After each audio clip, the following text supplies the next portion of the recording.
नमस्कार दोस्तों, आप कैसे हैं? उम्मीद कर रहे हैं कि आप अच्छे होंगे, स्वस्थ होंगे, मस्त होंगे। अभी आपने एक नोटिस देखा होगा, वो नोटिस अब हकीकत में बदल गया। हकीकत का मतलब अब उसका ऑफिशियल नोटिस जारी कर दिया गया है, अर्थात उसका नोटिफिकेशन जारी कर दिया गया है। मैं बात कर रहा हूँ आरआरबी एनटीपीसी 2025 से 26 का, अर्थात आरआरबी एनटीपीसी 2025-26 का नोटिफिकेशन आउट हो चुका है, जिसमें टेंटेटिव वैकेंसी की अगर मैं बात करूँ तो 8,800 से प्लस ही वैकेंसी है, अर्थात 8,800 प्लस ही वैकेंसीज हैं, जिसमें आपको ग्रेजुएट लेवल में भी देखने को मिलेगा और साथ साथ में अंडर ग्रेजुएट लेवल भी देखने को मिलेगा। और आपको ये बता दूं कि इसके पहले जो एनटीपीसी ग्रेजुएट लेवल में 5 पोस्ट होते थे, कितने 5 पोस्ट होते थे, लेकिन इस बार जो है ग्रेजुएट लेवल में पूरे पूरे कितने 6 पोस्ट हैं, और अंडर ग्रेजुएट में जो जितने थे उतने ही, लेकिन ग्रेजुएट लेवल में 6 पोस्ट हो गए, अर्थात 1 पोस्ट बढ़ गया है। तो आज हम जानेंगे ग्रेजुएट लेवल और अंडर ग्रेजुएट लेवल में। आपको ये भी बताते चलें कि अगर आप अंडर ग्रेजुएट फॉर्म को अप्लाई करना चाहते हैं, यदि आप इंटर किए हैं, इंटर आप पास किए हैं, 10+2 आप पास किए हैं, तो आप एलिजिबल हैं, तो आप फॉर्म को अप्लाई कर सकते हैं। 18 से लेकर 30 वर्ष अगर आप अपनी एज की क्राइटेरिया पूरी भी कर चुके हैं, जनरल के लिए मैं बात कर रहा हूँ, तब भी आप फॉर्म को अप्लाई कर सकते हैं। किसकी? अंडर ग्रेजुएट का। अगर आप ग्रेजुएट का फॉर्म अप्लाई करना चाहते हैं तो आपके क्या होनी चाहिए, आपकी जो एलिजिबिलिटी एजुकेशन क्वालिफिकेशन होनी चाहिए, आपको ग्रेजुएशन कंप्लीट होनी चाहिए, बैचलर डिग्री आपके पास होनी चाहिए। अगर आपके पास बैचलर डिग्री है और आप 18 से लेकर 33 वर्ष, ये मैं जनरल की बात कर रहा हूँ, तो अगर आप 18 से लेकर 33 वर्ष ग्रेजुएशन बैचलर डिग्री है तो आप ग्रेजुएट लेवल का भी फॉर्म अप्लाई कर सकते हैं। तो आइए आज इसी के बारे में हम आपको डिटेल में बताने वाले हैं, अंत तक जुड़े रहिएगा। तो जैसा कि मैंने बताया कि 8,800 पोस्ट हैं, जिसमें graduate level, under graduate level. अगर मैं बात करूँ तो फॉर्म को जो फिलअप का जो डेट है वो कब से फॉर्म फिलअप होगा, तो इसका जो फॉर्म फिलअप होगा ग्रेजुएट लेवल की मैं बात कर रहा हूँ, तो ऑनलाइन अप्लाई जो स्टार्ट डेट होगा ग्रेजुएट लेवल का वो 21/10/2025 को होगा, और इसका जो लास्ट डेट है वो कब है? 20/11/2025 को है। और अगर मैं अंडर ग्रेजुएट की बात कर रहा हूँ, अंडर ग्रेजुएट का जो स्टार्ट डेट है, ऑनलाइन अप्लाई स्टार्ट जो डेट है वो 28/10/2025 को होगा, और इसका लास्ट डेट जो है वो 27/11/2025 के होगा। अर्थात जो ग्रेजुएट लेवल का है वो 21/10/2025 को होगा ऑनलाइन स्टार्ट, और लास्ट डेट 20/11/2025 को, और अंडर ग्रेजुएट का 28/10/2025 को ऑनलाइन स्टार्ट होगा और लास्ट डेट 27/11/2025 को है।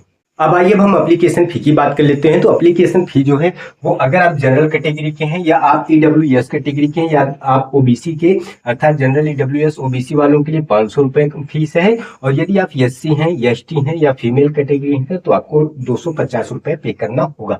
अब आपके मन में एक प्रश्न उठ रहा होगा कि ये जो है, अर्थात चाहे ग्रेजुएट लेवल चाहे अंडर ग्रेजुएट, क्या दोनों को अर्थात एक ही बार अर्थात 500 ही पे करना होगा? नहीं, अगर आप ग्रेजुएट कर रहे हैं तब भी आपको ग्रेजुएट लेवल, अगर ग्रेजुएट लेवल अगर आप अप्लाई कर रहे हैं तब भी आपको 500 रुपए पे करना पड़ेगा। अगर आप अंडर ग्रेजुएट अप्लाई कर रहे हैं, तब भी आपको 500 पे करना होगा। अर्थात दोनों के लिए, ग्रेजुएट लेवल के लिए भी आपको अलग से चार्जेस करना होगा और अंडर ग्रेजुएट के लिए भी आपको अलग से चार्जेस करना होगा। अब आइए अब हम एज और एजुकेशन क्वालिफिकेशन दोनों जान लेते हैं। अर्थात यदि आप ग्रेजुएट लेवल फॉर्म अप्लाई करना चाहते हैं तो आपके पास क्या डिग्री होनी चाहिए और आपकी एज कितनी होनी चाहिए। अंडर ग्रेजुएट में आप अप्लाई करना चाहते हैं तो आपकी एज और आपके पास एजुकेशन क्वालिफिकेशन क्या होनी चाहिए। तो यदि आप ग्रेजुएट लेवल फॉर्म अप्लाई करना चाहते हैं तो आपकी एज होनी चाहिए, यदि आप जनरल में है, ईडब्ल्यूएस में है तो 18 से लेकर 33 वर्ष होनी चाहिए, और यदि आप ओबीसी के हैं या एनसीएल हैं तो 18 से लेकर 36 वर्ष, 3 वर्ष इनको रिलैक्सेशन मिलेगा। यदि आप एससी एसटी हैं तो आपको 18 से लेकर 38 वर्ष, मतलब 5 वर्ष इनको रिलैक्सेशन मिला। किनसे? जनरल से। अगर आप देखेंगे तो 33/3/36 3 वर्ष इनको मिला, 33/5/38 5 वर्ष इनको मिला। और आपकी जो डेट देखी जाएगी, एज की जो डेट देखी जाएगी 1/1/2026 को देखी जाएगी। और आपके पास अगर एजुकेशन क्वालिफिकेशन, अर्थात आप यदि बैचलर डिग्री है, चाहे आप बीए हो, बीएससी हैं, चाहे जो हो, अगर आपके पास ग्रेजुएशन है, बैचलर डिग्री है, तो आप इस फॉर्म को अप्लाई कर सकते हैं। और 18 से लेकर 33 ईयर्स है, 18 से लेकर 36 ईयर्स है, 18 से लेकर 38 ईयर्स है, तो आप इस ग्रेजुएशन लेवल के फॉर्म को अप्लाई कर सकते हैं। अब आइए अंडर ग्रेजुएट लेवल की बात कर लेते हैं। तो यदि आप जनरल कैटेगरी के हैं या ईडब्ल्यूएस के हैं तो 18 से लेकर 30 वर्ष, यहाँ पे कितना था? 18 से लेकर 33 वर्ष, और यहाँ पे कितना है? 18 से लेकर 30 वर्ष फॉर्म अप्लाई को कर सकते हैं। आपकी जो डेट देखी जाएगी 1/1/2026 को देखी जाएगी।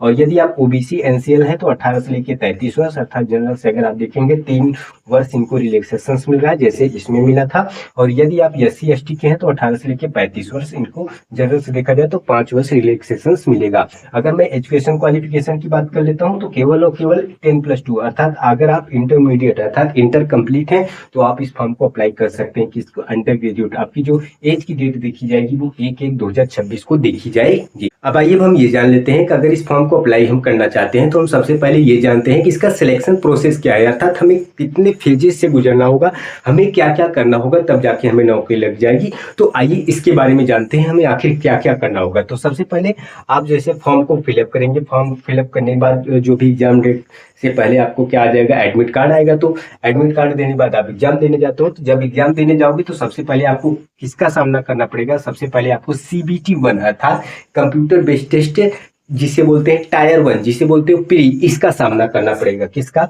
अर्थात CBT 1। इसके बाद जब इसे आप क्वालिफाई कर जाते हो तो आपको CBT 2 से अर्थात कंप्यूटर बेस्ड टेस्ट 2 अर्थात टायर 2 जिसे मेंस बोलते हो, इसका सामना करना पड़ेगा।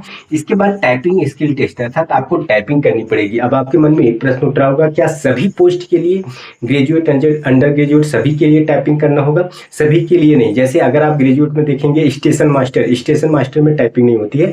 अब टाइपिंग किसमें होती है? कुछ पोस्ट ऐसे होते हैं जिसमें टाइपिस्ट, अगर आप देखेंगे थोड़ा सा आप देखिएगा टाइपिस्ट जिसमें लिखा रहता है ना, तो टाइपिस्ट वाले में उसमें टाइपिंग की जरूरत होती है। हालांकि अगर देखा जाए तो अप्रोक्स 4 से 5 में पोस्ट में मतलब टाइपिंग होगी, बाकी सभी में नहीं होगी।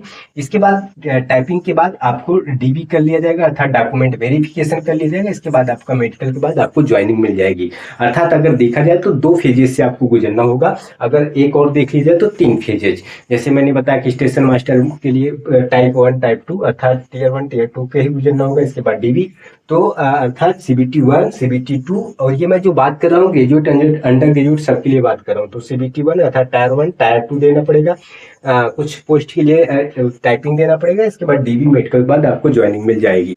अब आइए हम ये जान लेते हैं कि ग्रेजुएट लेवल में अर्थात ग्रेजुएट लेवल में पोस्ट कितनी है। जैसा कि मैंने बताया था 2025 से 26 पहले जो भी जितने भी आते थे 5 पोस्ट थे, लेकिन इस बार ग्रेजुएट में 6 पोस्ट है अर्थात एक इंक्लूड कर दिया गया है।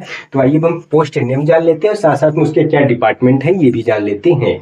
तो अगर आप देखें तो सबसे पहले स्टेशन मास्टर का जो डिपार्टमेंट है वो ट्रैफिक ऑपरेटिंग है। और इसके बाद गुड्स ट्रेन मैनेजर, ये भी ट्रैफिक ऑपरेटिंग डिपार्टमेंट है। इसके बाद तीसरा है ट्रैफिक असिस्टेंट मेट्रो रेलवे, ये भी ट्रैफिक ऑपरेटिंग डिपार्टमेंट है। और इसके बाद चौथा है चीफ कमर्शियल कम टिकट सुपरवाइजर जिसे बोलते हैं CCTS, ये भी ट्रैफिक कॉमर्शियल है। ये ट्रैफिक कमर्शियल है किसका? चीफ कमर्शियल कम टिकट सुपरवाइजर का ये ट्रैफिक कमर्शियल डिपार्टमेंट है। इसके बाद जूनियर अकाउंट्स असिस्टेंट कम टाइपिस्ट JAA जिसे बोलते हैं, इसका जो डिपार्टमेंट है वो अकाउंट्स है। इसके बाद सीनियर क्लर्क कम टाइपिस्ट, इसका जो अगर देखा जाए तो डिपार्टमेंट है वो जनरल है। अब आइए हम अंडर ग्रेजुएट लेवल में भी देख लेते हैं कि पोस्ट कितने हैं और इसके बाद उसके डिपार्टमेंट है। तो अंडर ग्रेजुएट लेवल में 4 हैं और ग्रेजुएट लेवल में 6 थे। तो ग्रेजुएट लेवल में पूरे 5,800 पोस्ट थे, 10+2 प्लस भी थे। और इसके बाद अंडर ग्रेजुएट लेवल में 3,000 है, 3,000 प्लस ही मान लीजिए। तो 4 पोस्ट इसमें कौन कौन से हैं? ट्रेन क्लर्क है, डिपार्टमेंट ट्रैफिक ऑपरेटिंग है। इसके बाद कमर्शियल कम टिकट क्लर्क है, ट्रैफिक कमर्शियल इसका डिपार्टमेंट है।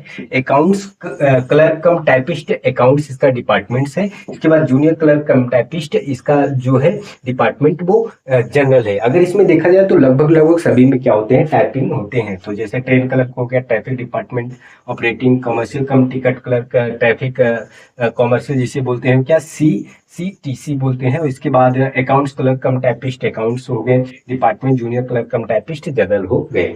अब आइए हम इसके एग्जाम के बारे में बात कर लेते हैं। अर्थात इसका जो CBT 1 होगा कंप्यूटर बेस्ड टेस्ट होगा जिसे स्टेज 1 कहते हैं, जिसे आप प्री कहते हैं, उसका जो एग्जाम होगा वो कितने होगा? अर्थात अगर आप देख पा रहे हैं तो केवल और केवल 3 सब्जेक्ट होंगे। जनरल अवेयरनेस जिसे आप GK GS बोलते हैं, मैथमेटिक्स जिसे आप मैथ बोलते हो, जनरल इंटेलिजेंस जिसे आप रीजनिंग बोलते हो। अर्थात 3 अर्थात जो आपका प्री होगा वो 3 सब्जेक्ट होगा, केवल 3 सब्जेक्ट। कौन कौन? GK GS जिसे जनरल अवेयरनेस बोलते हैं, मैथमेटिक्स जिसे मैथ बोलते हैं, इसके बाद रीजनिंग अर्थात 3 होगा जीके जीएस, मैथ और रीजनिंग। आपका जो जीके जीएस होगा जनरल अवेयरनेस वो 40 क्वेश्चन 40 मार्क्स का होगा, और जो आपका मैथ होगा 30 क्वेश्चन 30 मार्क्स का होगा, और जो आपका रीजनिंग होगा वो भी 30 क्वेश्चन 30 मार्क्स का होगा। अर्थात नंबर ऑफ क्वेश्चन 100 और नंबर ऑफ मार्क्स कितने होंगे, 100 होंगे। और जो आपकी पूरी टाइमिंग दी जाएगी 90 मिनट। 90 मिनट का मतलब 1 घंटे 30 मिनट, अर्थात 90 मिनट की टाइमिंग दी जाएगी। 1 घंटे 30 मिनट अर्थात पूरे पूरे 1.5 घंटे की टाइमिंग दी जाएगी। और जो आपकी निगेटिव मार्क होगा 1/3 का निगेटिव मार्क होगा, अर्थात 3 अगर आप गलती करोगे 1 नंबर आपका डिडक्ट कर लिया जाएगा सही में से। तो अर्थात आपका general awareness, mathematics, general intelligence 40 question 40 marks, 30 question 30 marks, 30 question 30 marks, number of question 100, number of marks 100। अगर आप इसे क्वालिफाई अर्थात कट ऑफ को क्लियर करते हो, आप क्वालिफाई होते हैं, तो आपको सीबीटी 1 के बाद तब आपको सीबीटी 2 देना होगा। अब आइए अब हम सीबीटी 2 जिसे कंप्यूटर बेस्ड टेस्ट सेकंड बोलते हैं या सेकंड स्टेज बोलते हैं या हम जिसे मेंस बोलते हैं, आइए हम उसको देख लेते हैं। तो इसका जो मेंस होगा वो भी 3 सब्जेक्ट होगा। कौन कौन, जीके जी जिसे आप जनरल अवेयरनेस बोलते हो, मैथमेटिक्स और आपका जनरल इंटेलिजेंस जिसे आप क्या बोलते हो, जनरल इंटेलिजेंस एंड रीजनिंग जिसे आप रीजनिंग बोलते हो। अर्थात आपका जीके जीएस, मैथ और आपका रीजनिंग होगा। जो आपका जीके जीएस जनरल अवेयरनेस जिसे बोलते हो 50 क्वेश्चन 50 मार्क्स का होगा। मैथ जो होगा वो 35 क्वेश्चन 35 मार्क्स का होगा, और जो आपका रीजनिंग होगा वो भी 35 क्वेश्चन 35 मार्क्स का होगा। अर्थात नंबर ऑफ क्वेश्चन 120 और नंबर ऑफ मार्क्स 120, अर्थात 120 क्वेश्चन 120 मार्क्स का होगा। जो आपकी टाइमिंग होगी 120 मिनट, अर्थात 2 घंटे की टाइमिंग होगी पूरे पूरे, और 1/3 निगेटिव मार्क्स होंगे, अर्थात 3 गलतियां करोगे तो 1 मार्क्स जो सही होगा वो डिडक्ट कर लिया जाएगा। तो आपको ये हमारा वीडियो आपको कैसा लगा, आप कमेंट करके जरूर बताइएगा। क्या आपके लिए कितना हेल्पफुल रहा ये भी आप कमेंट करके बताइए। और इस तरीके के और वीडियो चाहते हैं, आप डिटेल में चाहते हैं कि पोस्ट के जितने भी आप ग्रेजुएट लेवल के पोस्ट हैं उसमें क्या इसके ग्रेड पे क्या है, इनके इनिशियली पे क्या है और लेवल क्या है, अगर इन सभी के बारे में डिटेल में जानना चाहते हैं तो आप कमेंट जरूर करिए। मैं इस तरह के और वीडियो आपको लाता रहूँगा। फिर मिलते हैं नेक्स्ट वीडियो में, तब तक के लिए धन्यवाद।